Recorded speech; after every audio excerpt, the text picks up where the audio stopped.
I have been running for president now for about 10 months. And it has been an extraordinary journey, being in a conversation with the American people. And everywhere we go, we've been seeing these enormous crowds. I mean, we had 25,000 people in New York City. We had 23,000 in Austin, Texas. We had 20,000 folks in Atlanta, Georgia, 15,000 people in Oakland. We had an unbelievable fundraiser here a while back. We had about 5,000 people, didn't we, Norm? How many people were there? That was a good event there. Those of you who weren't there, you missed out. It was fun. So we have seen these extraordinary crowds, and what's magical, what is inspiring, is not just the size of the crowds, but it's the makeup of the crowds. Because we have people from all walks of life. And we've got young people and we've got old people. We've got blacks, whites, Hispanics, Asians, Native Americans. We've got disabled folks. We got gays, straight, you name it, we got it. We've got Democrats. We've got independents. And yes, we even have some Republicans. I know this because when I'm shaking hands afterwards, they whisper to me. They say, Barack, I'm a Republican, but I support you. And I say, thank you. Why are we whispering?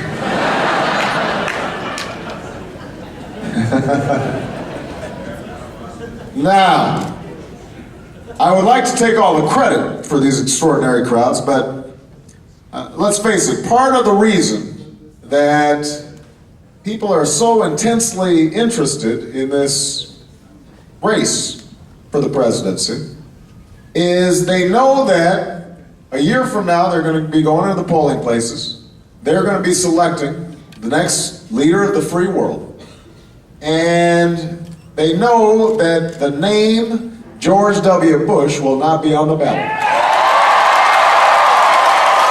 It won't be there. No Bush.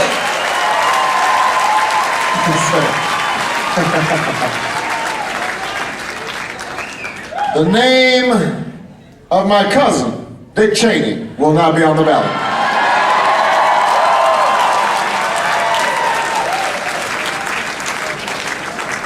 This was so embarrassing. We've been trying to hide it for a long time. You know, everybody's got a black sheep in the family. Everybody's got a crazy uncle in the attic.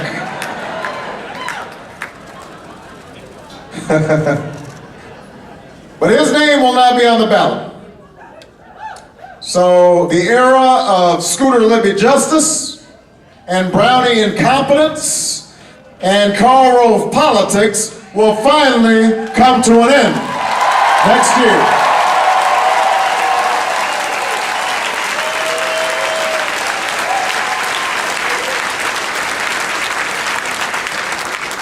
But, you know, when you caucus on February 9th, and I'm assuming all of y'all are going to caucus. We got some caucus goers here. When you caucus on the 9th, and then when you go into the voting booth next November, there's another question that you're going to ask yourself. Because, you know, being against Bush is easy.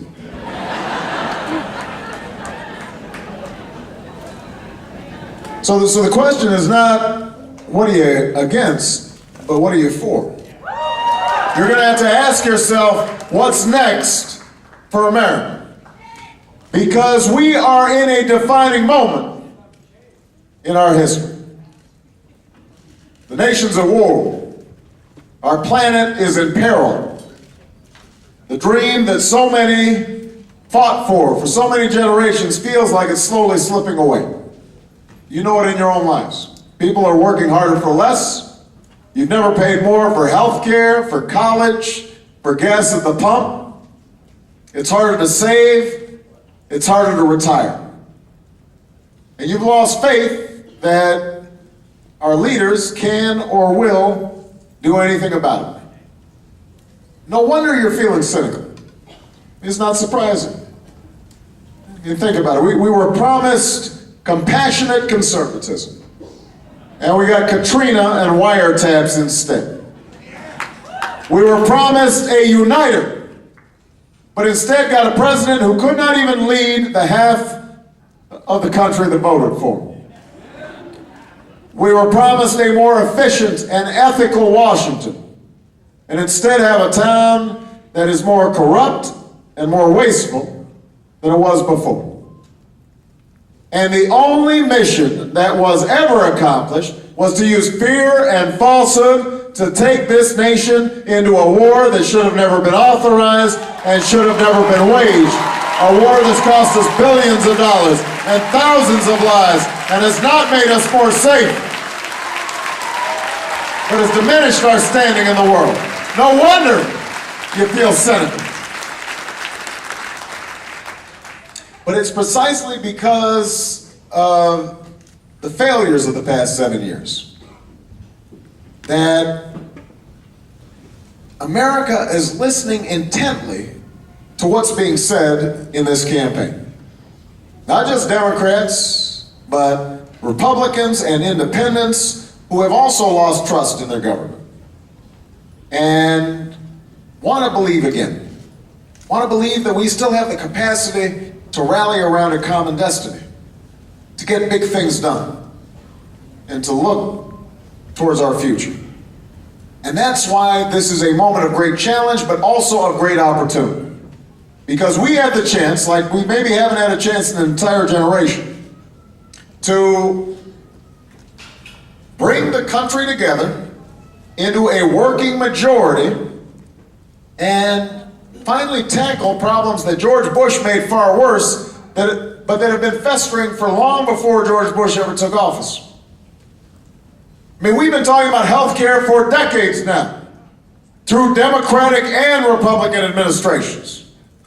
And yet year after year, the only thing that's changed is the ranks of the uninsured have grown, the costs on families and businesses becoming more and more burdensome. We've been talking about energy independence for decades now, at least since 1973 and OPEC and the gas shortages. And yet the only thing that changes is that gas prices go up, profits for ExxonMobil go up, our imports go up, the damage done to the planet increases. We have the chance to solve problems that we've been talking about year after year after year after year. But if we are going to seize the moment, then the same old conventional textbook Washington campaigns just won't do. Just won't do. Avoiding answering tough questions because we're worried that the answers won't be popular just won't do. Telling the American people what we think they want to hear instead of what they need to hear just won't do.